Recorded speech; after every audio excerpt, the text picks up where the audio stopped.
आज आम्ही हाऊसमधून वॉकआउट केलेला आहे, बहिष्कार टाकलेला आहे याचसाठी कारण आपण पाहिलं असेल एक नवीन प्रथा मिंदे सरकारच्या वेळेपासून सुरू झालेली आहे।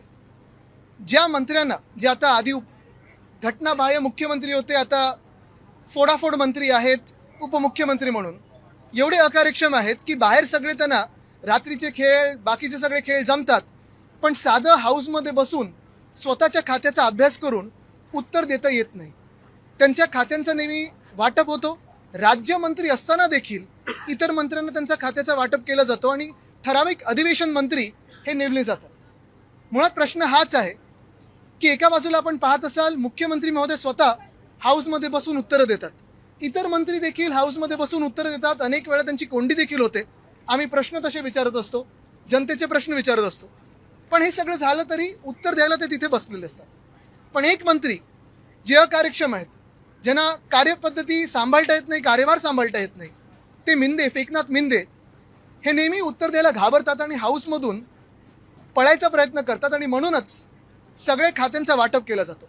आज आम्ही आक्षेप घेतल्यानंतर पुन्हा एकदा जे अध्यक्ष आहेत राहुल नार्वेकरजी यांच्याकडून उत्तर 2019ला असं झालं, 2020ला असं झालं, हे खोटं आहे।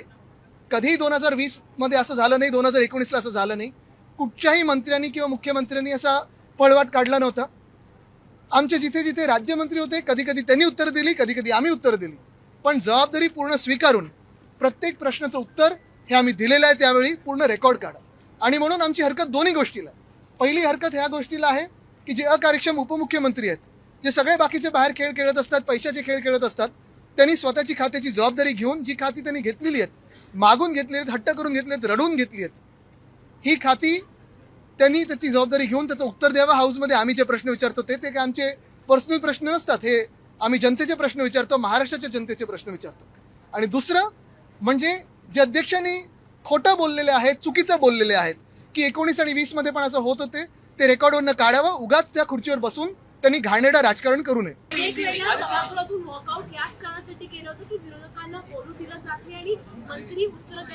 आमचे माईकच सुरू नसतात, अर्ध्या वेळी आपण पाहिलं असेल आम्ही जेव्हा हरकत घेतो, पॉइंट ऑफ प्रोसिजर विचारतो, ते होत नाही, आमचं ऑफिस अजून दिलेलं नाहीये। मुख्य गोष्ट हीच आहे की हुकुमशाही चाललेली आहे आणि नुसतं आम्हाला सगळंच माहिती आहे आणि आम्हीच सगळं चालू शकतो, ह्या थाटात सगळं चाललंय। पण हे सगळं होत असताना मी परत एकदा विचारतो, जर मुख्यमंत्री स्वतः उत्तर देऊ शकतात एवढा सगळा कारभार सांभाळून, म्हणजे कारभार काही चांगला नाही सांभाळत पण तरी पण सांभाळत असतील जे काही, तर मग उपमुख्यमंत्री का घाबरतात तिथे बसायला?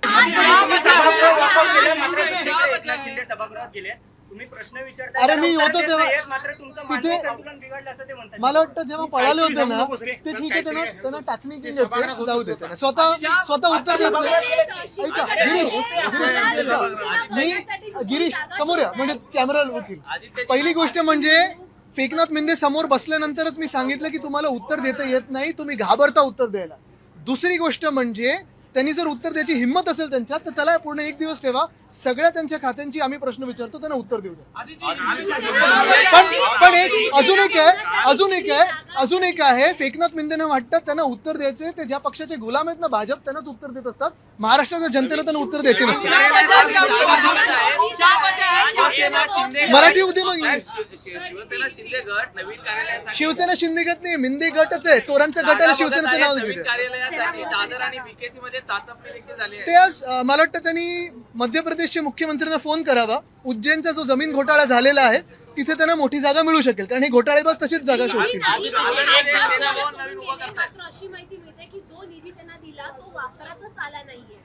आपण काल बघितलं असाल, अनेक चॅनल्सनी हे दाखवलं आणि आज देखील सगळ्या सोशल मीडियावर आहे की जे हे पैशाला विकले गेलेले खासदार होते, विकाऊ खासदार होते, जे 6 जे उद्धव बाळासाहेब ठाकरे यांच्या चेहऱ्यावर निवडून आले, मग एकनाथ मिंदेंनी पैसे टाकले, नाचायला लागले आणि तिथे उडी मारत गेले, हे असे जे 6 विकाऊ लोक होते, ह्या 6 विकाऊ लोकांनी स्वतःचा निधीचा जो काही खर्च करायचा असतो किंवा मागणी पण करायची असते, फंड रिझर्व्ह करायला लागतो, हा फंड रिझर्व्ह पण केला नव्हता। म्हणजे निधी मिळाले, कोणाला 14 कोटी पण खर्च झालाय 25 लाख, कोणाला मिळाले 18 कोटी पण झालाय 1.5 कोटी खर्च, हे सगळे खोटारडेपणा त्यांचा हा आपल्या मीडियाच्या माध्यमातून लोकांसमोर आलेला आहे। तो निधी जो मागत होते तो वैयक्तिक निधी मागत होते, पक्षासाठी किंवा जनतेसाठी मागत नव्हते।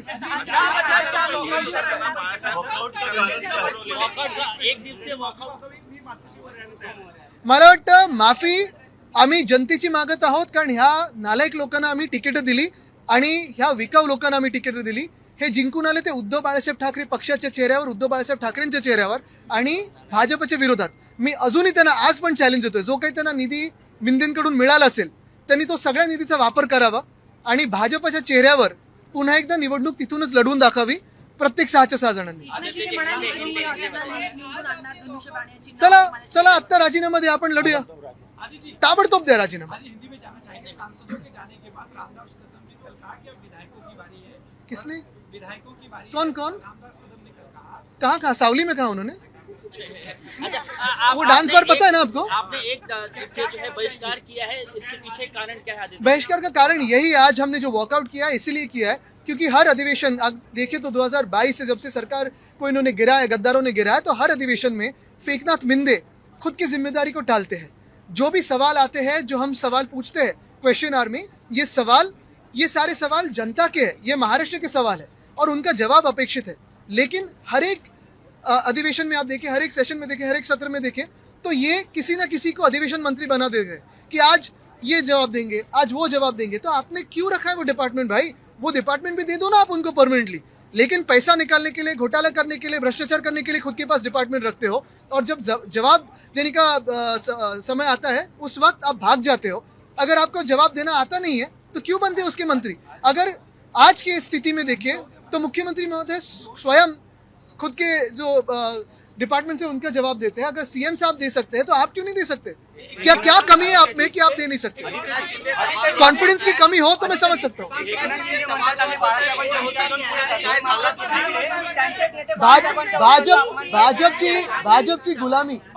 भाजपची गुलामी करणारे लोक वंदनीय हिंदू सम्राट बाळासाहेब ठाकरेंचे कधी विचार पुढे नेऊ नाही शकत. असले लोक जे सुरतला पळाले होते, गुवाहाटीला पळाले होते आणि काल ते किरण पावसकर काय बोलले बघा तुम्ही, त्यांना बरोबर उत्तर शिवसैनिक कुठे ना कुठेतरी चांगलंच उत्तर देईल ही मला खात्री आहे.